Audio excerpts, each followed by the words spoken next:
magazine public des lettres du pays. Vous allez rester combien de temps à discuter là? Je comprends pas ce que vous Est faites. néanmoins redevenu, comme chaque année, le point de rendez-vous du spectacle. Un exemple d'une âme qui n'est pas fraîche, c'est le... Quand on montre, quand on rend visible, quand on considère, eh bien tout à coup, ça permet que la pensée circule. Qu'est-ce qu'il y a? Laissez parler les petits papiers, à l'occasion papier chiffon, puisse-t-il un soir papier buvard vous consoler, laissez... Eh ben bonjour à toutes, bonjour à tous, bienvenue dans cette deuxième saison des Petits Papiers, le podcast qui vous parle de théâtre, mais qui vous parle de théâtre autrement. Alors lors de cette nouvelle saison, nous allons essayer de prolonger le geste théâtral hors de la salle de spectacle. Avec les Petits Papiers saison 2, on tentera de décortiquer des thématiques contemporaines grâce à nos invités, des artistes bien sûr, mais aussi des universitaires, des chercheurs et des chercheuses, des journalistes et bien d'autres personnalités. Alors pour cette première émission de la saison, on embarque dans l'univers de Pedro Almodóvar. Avec le spectacle Pedro, présenté et créé au Théâtre de la Manufacture début octobre, dans cette pièce, nous avons un acteur et une actrice qui incarnent des acteurs de telenovelas qui sont en réalité un couple à l'écran mais aussi dans la vie. Donc ces deux personnages s'adressent à nous pour se dévoiler et partager des questionnements sur leur couple, leurs désirs, leur rôle en prenant le spectateur à partie. Beaucoup d'humour et de légèreté en apparence, mais qui au final décortiquent les stéréotypes, les constructions de genre, ou les injonctions subies. Alors en prenant cette étude de cas Pedro et en tentant de l'élargir avec d'autres formes de spectacle, aujourd'hui nous allons répondre à plusieurs questions. Comment mettre en scène l'intime? Le faisons-nous, chacun, chacune, à notre échelle? Est-ce que derrière le spectacle, au sens spectaculaire, la performance, le stand-up, se cache et se dévoile un fond de vérité, comme un miroir grossissant? Pour tenter de répondre à toutes ces questions, j'accueille aujourd'hui Bernard Jeannot, qui est maître de conférences en langue et littérature française, enseignant-chercheur en études culturelles. Bonjour Bernard. Bonjour Maxime, merci de m'accueillir. Merci à toi d'avoir répondu positivement à l'invitation. Donc Bernard, tu es maître de conférences, et ça je me suis pas trompé? Voilà, maître de conférences en études culturelles. Je suis spécialiste de l'histoire de la chanson française contemporaine. Et davantage encore spécialiste de la comédie musicale à la française, puisque ça a été mon sujet de thèse. Voilà, j'ai travaillé autour de Starmania notamment, on en parlait un petit peu tout à l'heure. Et puis, donc j'ai la chance d'enseigner dans ce super département d'études culturelles à Nancy, avec des étudiants qui sont à la fois musiciens, théâtreux, plasticiens pour certains d'entre eux.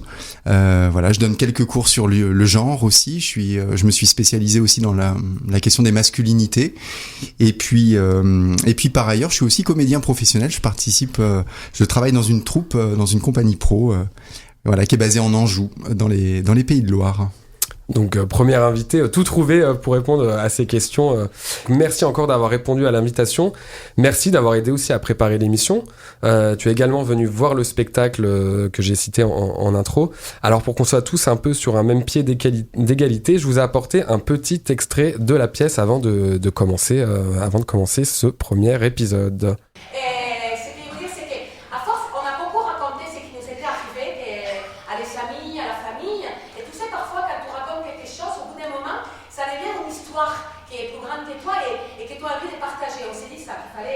Alors non, la chose c'est qu'on a beaucoup raconté à des amis, et que petit à petit c'est devenu une histoire qui est masculine et que c'est important de les partager. C'est ce qu'il vient de dire.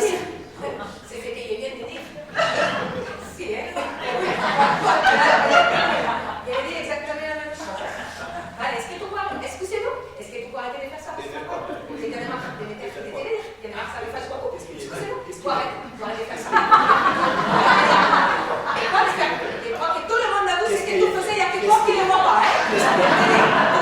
J'ai dit quelque chose, tu dis non, tu répètes la même chose. Et ça fait que j'ai la sensation que tu me dis mieux que moi, et entonces j'ai peur de parler. Il me dit, ça sort mal dans la bouche, non? Il faut que tu arrêtes de me bloquer aussi ma main, et te le dis ça maintenant. Désolé. Tu mets des petits mots. Et tu sais qu'il ne le fait pas qu'avec moi. Il me dit, c'est pas qu'avec moi, hein? Ne suis pas, hein? Tu le fais avec tout le monde. Tu ris, tu parles avec lui, en plus. Il est bloqué. Pas ça. Si tu parles avec lui, tu vas voir, il te bloque vite. Tu sais, il le fait surtout avec les femmes. C'est la verdad. Alors ce spectacle qui est à la croisée des genres, ça m'a semblé intéressant de l'étudier, de partir de ce point de départ. On n'a pas que du théâtre qui se joue à l'intérieur, il y a de la performance d'acteurs et d'actrices, de la performance de corps, d'improvisation, de la caricature qu'on a entendu dans cet extrait avec l'accent espagnol, du stand-up. Alors ma première question, est-ce que tu penses que l'on a besoin de ces masques-là pour parler de l'intime ? D'abord, je pense que effectivement, c'est une stratégie de détour qu'offre le théâtre pour pouvoir évoquer l'intime de tout à chacun. Et puis, comme tu le rappelais aussi, pour ces deux personnages, José Manuel et puis Béatrice, qui sont créés en scène, qui réfèrent aussi à la vie de couple de ces deux. Enfin, il y a aussi ce lien entre la réalité et la fiction. Je trouve que voilà, le théâtre va permettre cette stratégie de détour. En fait, c'est une modalité discursive de la fiction que tu as sur le plateau, jusqu'à revêtir le masque directement, enfin littéralement sur la scène de Pedro, puisque les personnages vont porter la perruque, installer leur perruque, et donc installer même des lunettes sur le nez pour José Manuel et devenir quelqu'un d'autre. Donc il y a vraiment cette volonté de construire un caractère au sens anglais du terme, construire une figure scénique pour pouvoir mieux dire. C'est presque un pacte de fiction d'ailleurs, pour pouvoir mieux dire en fait des vérités au public, puisque effectivement les sujets qui sont abordés sont des sujets qui traditionnellement peuvent être tabous, la forme du pénis, la constitution de la vulve, voilà, les mots sont lâchés en tant que tels, mais avec ce pacte-là, en fait, ce pacte de la scène, voilà, la vérité est plus facile à dire. Ensuite, je pense que il y a aussi une manière, en fait, de penser que le masque révèle toujours beaucoup plus qu'il ne dissimule.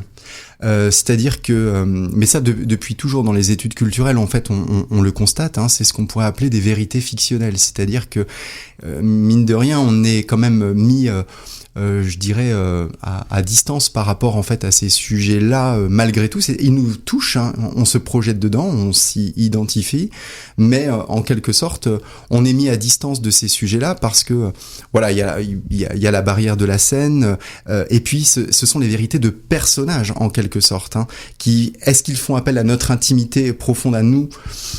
Pas sûr. Est-ce qu'ils font appel par contre à notre personnage public? C'est un petit peu plus certain. Donc voilà, c'est ce que on pourrait appeler des vérités fictionnelles, quoi, en somme. Et puis, je pense aussi que la scène de théâtre peut promouvoir des cas d'école. La scène de théâtre est le moment même où des singularités peuvent émerger, porter la parole de tout un chacun. C'est un petit peu ce que Victor Hugo écrivait dans la préface des Contemplations. Il dit: quand je vous parle de moi, je vous parle de vous.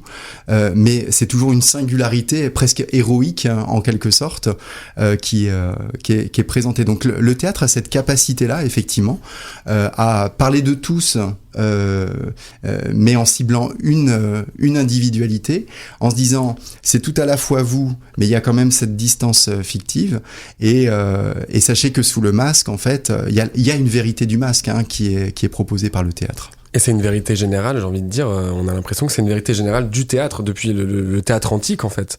Des figures qu'on pouvait avoir dans les figures de l'Antiquité, dans le théâtre de l'Antiquité. C'était le principe de la catharsis, d'ailleurs, que d'avoir des personnages qui sont presque surhumains, qui sont comme nous, mais légèrement supérieurs à nous, en quelque sorte, pour parler à tout un chacun de leur conscience, en fait, et de leur propre constitution, ouais.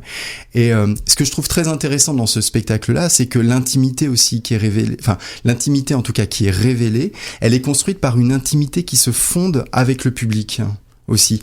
C'est-à-dire que la brisure du quatrième mur, le côté stand-up dont tu parles, va créer une certaine connivence avec le public. On rentre en intimité avec les personnages sur scène, comme eux rentrent en intimité avec nous, jusqu'à nous nommer, puisqu'ils nous interpellent dans la salle.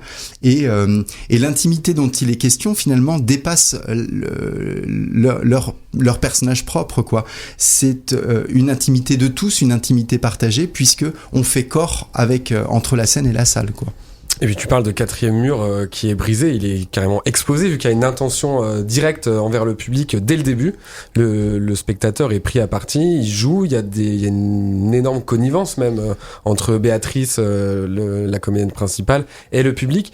Pour un peu illustrer ce propos, j'avais ramené un deuxième extrait et je pense que c'est intéressant de l'écouter là pour entendre cette intimité qui est dévoilée sur scène.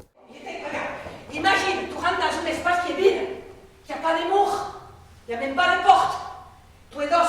Il y a juste un petit paillasson, ok? Tu t'es sous les pieds sur le paillasson, tu demandes à l'autre, tu veux passer chérie, moi je t'en prie, passe. Ok, on rentre.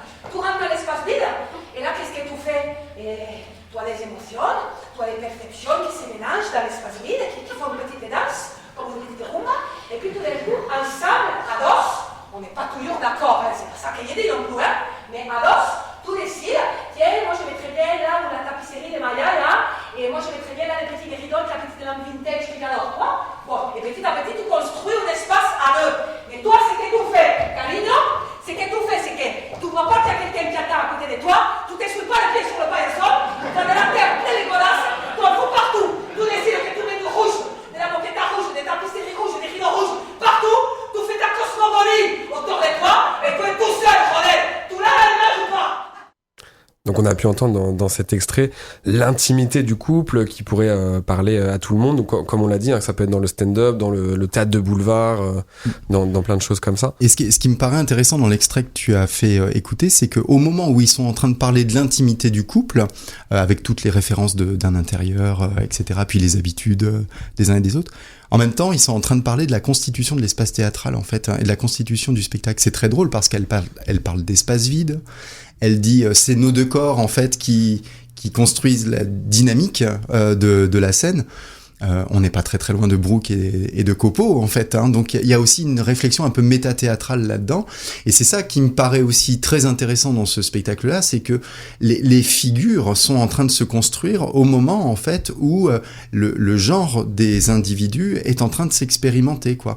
Donc c'est ça qui fait que on est à la fois préservé, on se dit c'est un spectacle qui est en train de se constituer, et puis on en a toutes les ficelles, toutes les cordes, c'est très métafictionnel, et en même temps, on peut tous s'y rallier parce que ça parle des vies de tout un chacun.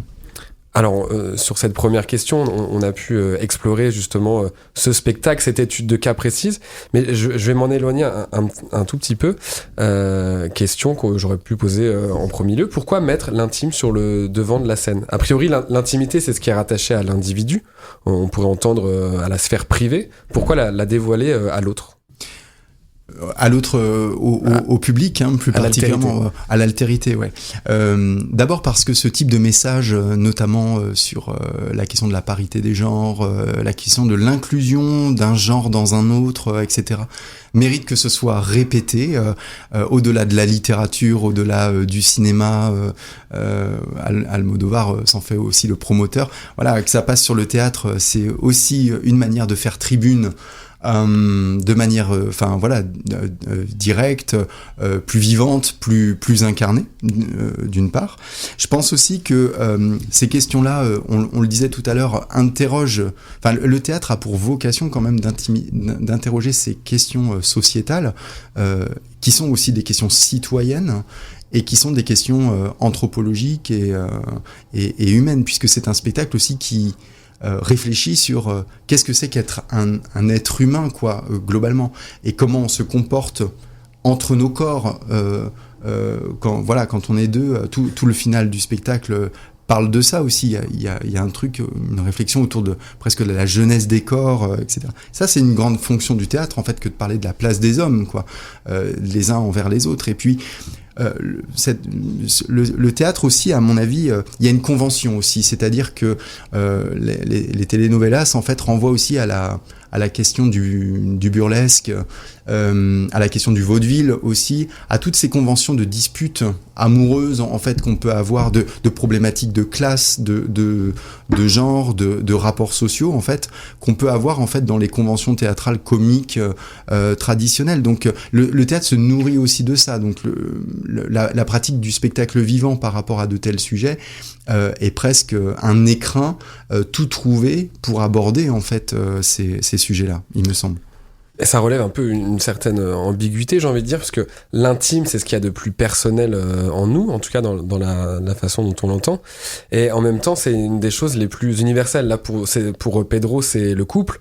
Mais en fait, ça me rappelle ce dont tu n'as pas exploré quand on s'est eu au téléphone. Mais cette notion d'estime et d'intime. Ah oui, d'accord. En fait. Ouais, c'est Serge Tisseron, effectivement, qui théorise cette question de l'estime, c'est-à-dire comment... en évoquant notre intimité propre, notre singularité, finalement, on en arrive à retrouver des archétypes communs aux uns et aux autres, et comment les uns et les autres se retrouvent, en fait. Et justement, excuse-moi, je me permets de te couper. Serge Tisseron, il a travaillé là-dessus. Il a aussi beaucoup travaillé sur le genre émergent de la télé-réalité, en tout cas en France. Et du coup, c'était pour faire le lien aussi avec la telenovelas dont tu parlais juste avant. Quand j'ai touché à la surface de son objet de travail, je pensais qu'il prenait le sujet de l'estime pour parler de la télé-réalité et de ce que ça... Ah oui, d'accord, oui, comme sujet d'étude, tu veux dire. Exactement. Ouais, le fait que l'intimité soit livrée à tous, en fait, et consommée. Exactement. Oui, c'est ça, oui. La question de l'estime pourrait être un prolongement, en fait, de l'intime. C'est un intime livrable qu'on va avoir avec les réseaux sociaux, par exemple, avec une manière, en fait, d'envisager son intimité. Alors, sur les réseaux, c'est une manière d'envisager son intimité presque comme une forme d'héroïsation de soi, en quelque sorte. Et puis, de partage de son corps, de partage de l'expérience, mais toujours, il me semble, quand même avec une mise en spectacle de soi, alors que le spectacle, en tout cas, que nous propose Juliette Navy, c'est davantage de revenir aux grandes problématiques archétypales dans lesquelles on se retrouve tous, quoi. Il n'y a pas de supériorité, en fait, d'un genre à l'autre, puisqu'on voit très bien que José Manuel, par exemple, lui... il ne constitue ses réponses et son explication et ses explications sur son genre que à l'aune de ce que Béatrice aura dit, en fait, hein, c'est-à-dire que il reprend les mêmes systèmes anatomiques, en fait, voilà. Donc voilà, la simple différence, en fait, entre avec le propos de Tisseron, c'est que il n'y a pas de l'estime qui est proposée, en fait, chez Navis.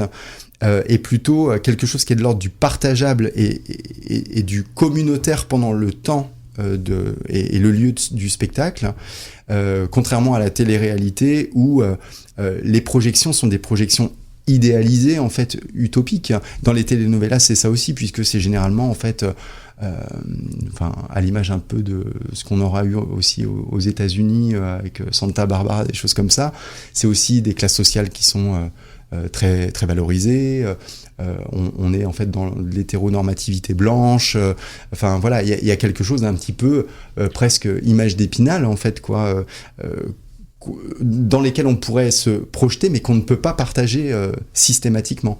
Le spectacle de Navis, en fait, repose sur un partage, en fait, des expériences, quoi. Image d'Épinal, image d'Hollywood, là, l'image d'Hollywood, ouais. Pour le cas précis. Mais Épinal, c'est presque Hollywood. oui. Je vais revenir un petit peu en arrière sur ce que tu disais. J'aurais peut-être dû me raccrocher à ça aussi. Quand tu parlais du théâtre en général, mais aussi là, dans ce cas précis de Pedro, on parle du couple, mais c'est aussi un prétexte pour mettre en avant des choses de société, en tout cas, des thématiques de société et des thématiques de société contemporaines. Oui, c'est ça. C'est-à-dire que on n'est pas très très loin de ce que tu sais, ce best-seller Les hommes viennent de Mars et les femmes de Vénus. Il y a quelque chose aussi de didactique comme ça, mais davantage aussi, c'est la place des genres les uns par rapport aux autres, en fait. Avec il y a un passage qui est très intéressant dans le spectacle où elle parle, en fait, de la constitution des organes génitaux féminins qui sont comme des pénis renversés. Alors c'était aussi des archétypes qu'on avait dans l'histoire de la médecine, hein, pendant très très longtemps, quand on regarde les planches anatomiques des 17e, 18e siècle. C'est un petit peu l'idée qu'on avait.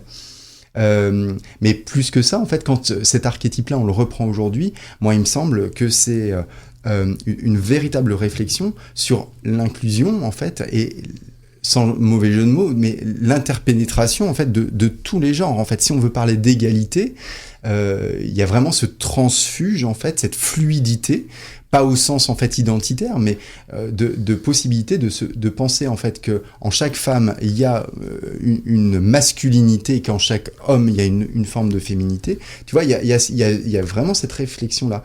Ce qui pose en fait ensuite la question de la place des corps au plateau, de la structure du temps de parole en fait des corps au plateau, du rapport qu'on a du corps l'un avec l'autre, ce que tout le final du spectacle va montrer dans un processus très chorégraphique. Donc je pense que c'est ça aussi le grand message social qui est proposé, quoi.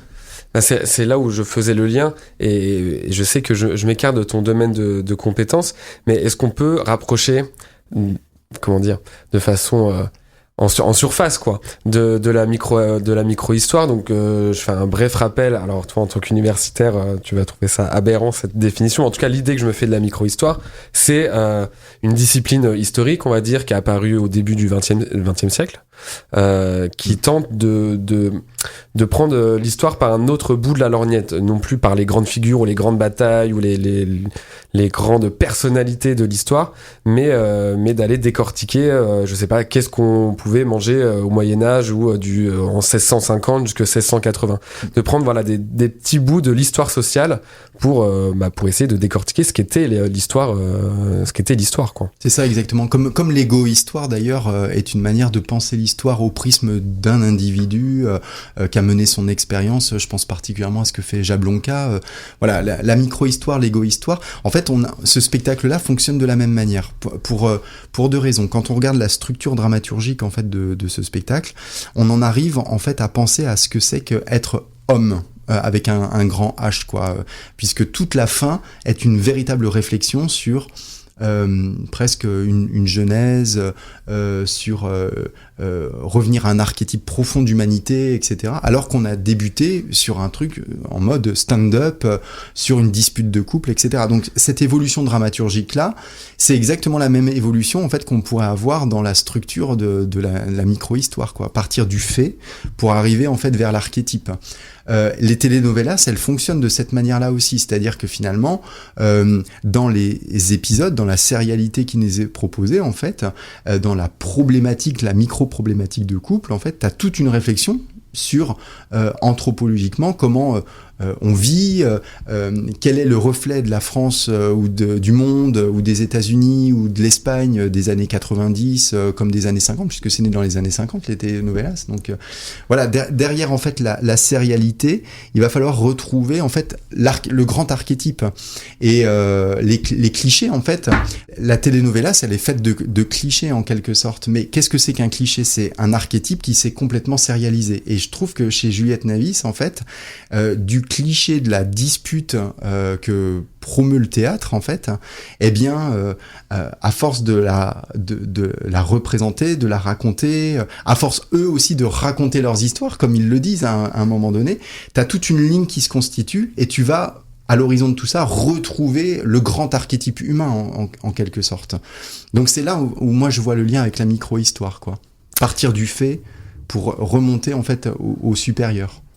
Et c'est ce qui se passe, comme tu l'as dit, dans le spectacle, où on part d'une dispute de couple banale, on traverse le spectacle en parlant de choses un peu plus grandes qu'eux, en tout cas de la place du genre, les questionnements de genre qu'on peut se faire, et puis aussi comment on nous éduque à la sexualité, comment une certaine génération a été éduquée à la sexualité. Exactement, ouais. Et on en finit on est au milieu dans des thèmes contemporains, je veux dire des questionnements contemporains, et on finit sur une question non pas contemporaine mais métaphysique et universelle, j'ai envie de dire, dans l'histoire, quoi. C'est ça. Et puis l'avantage aussi du spectacle vivant, alors moi la représentation à laquelle j'ai assisté, il y avait énormément de lycéens et d'étudiants qui étaient présents, qui ont été d'ailleurs accueillis en début de spectacle, qui ont été nommés voilà en début de spectacle. Je trouve en fait que ce rapport de génération, il a été d'autant plus probant à partir du moment où Béatrice, elle raconte la manière dont elle a été éduquée, etc., interpelle le public en disant « vous le saviez, vous le saviez », etc., et qu'elle s'adresse à des gens qui sont de 2025, jeunes, a priori plus, je dirais, plus à l'aise sur ce genre de sujet, en tout cas pour lesquels il y a eu une démocratisation qui s'est faite ou qui est en train de se faire. Donc je trouve aussi que dans la constitution même de la représentation, dans la performance qu'elle nous propose, à ce moment-là, la discussion en fait sur les générations et sur ces grands questionnements en fait est d'autant plus probante. En tout cas, je sais pas si c'est pas témoin, mais je sais pas si les nouvelles générations sont mieux éduquées à ça, mais en tout cas, le tabou est peut-être plus levé, et la discussion est en tout cas est plus entendue à des personnes qui ont grandi dans les années 50. C'est ça, c'est-à-dire qu'on place plus l'intime au même endroit, en fait, à mon avis, pour les jeunes générations, ce qui est pour nous de l'ordre peut-être de l'anecdotique et quelque chose de très intime pour eux, et ce qui est plutôt de l'ordre du corps et peut-être quelque chose de beaucoup plus démocratisé pour eux en fait. Donc une sorte de on déplace le curseur, il me semble, quand même, sur ces questions d'intime aujourd'hui. Et pour finir, en tout cas, cette discussion très très enrichissante, je vais m'écarter du sujet de l'intime, et je me sens un peu obligé de mettre ça en parallèle. Alors, on l'a déjà fait là pendant la demi-heure ensemble, avec le fait de mettre en scène l'intime, notamment avec les réseaux sociaux, où il y a des inconnus qui vont accéder au succès en mettant en scène leur intimité, ou vice versa, des célébrités qui vont mettre en scène leur intimité pour se démocratiser, se populariser, ou se sentir plus proche du commun des mortels. C'est deux dynamiques complètement différentes que j'amalgame là, mais j'aime bien rapprocher cette chose du théâtre, de mettre en scène l'intimité sur les réseaux. Moi, je pense que alors au-delà du fait que le fonctionnement, le process, à mon avis, est pas tout à fait le même, parce que sur les réseaux, je pense qu'il y a vraiment quelque chose qui est de l'ordre de l'exemple conscient, c'est-à-dire que tu te prépare à être consommé, en fait, littéralement. Tu deviens exemplaire par rapport, en fait, à toute une... à tout un public. Donc il y a une forme d'héroïsation. Je pense qu'il y a vraiment quelque chose qui est de l'ordre de l'héroïsation, même dans l'humilité. C'est-à-dire que des artistes qui vont se filmer dans leur intimité, comme on a eu pendant les live sessions, par exemple, pendant la période de confinement, c'est aussi une intimité, c'est aussi un prétexte d'humilité, quoi, quelque part, tu vois, qui vient nourrir, je pense, l'étiquette artistique. Donc on a vraiment ça, en fait, sur les réseaux. Mais et puis la deuxième chose aussi, c'est que contrairement au théâtre qui fonde une communauté immédiatement, en fait, Artaud disait on va au théâtre pour vider collectivement ses abcès. Donc la communauté est immédiate, en fait, dans le lieu où on est, dans le temps parenthétique qu'on va occuper, etc. Avec les réseaux sociaux, on va fonder la communauté, en fait. On va, il me semble qu'on va accrocher une communauté, on va accrocher des followers, en fait, pour fonder une communauté qui va promouvoir, qui va nourrir l'héroïsation de la personne qui se montre en spectacle. Donc c'est le process, en fait, qui est un petit peu différent, mais l'enjeu est le même, en fait. C'est un enjeu de partage, en fait, et puis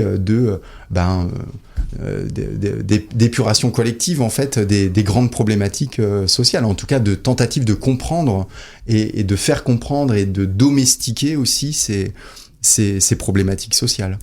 Eh ben, merci beaucoup, Bernard. Moi, ce que je retiens, en tout cas, de cette interview, c'est que l'intime permet d'essayer de comprendre, en tout cas d'essayer de comprendre des choses qui nous entourent, pour répondre à des questions de société, des questions historiques, des questions de rapports sociaux. On va voir ça chaque mois dans les petits papiers.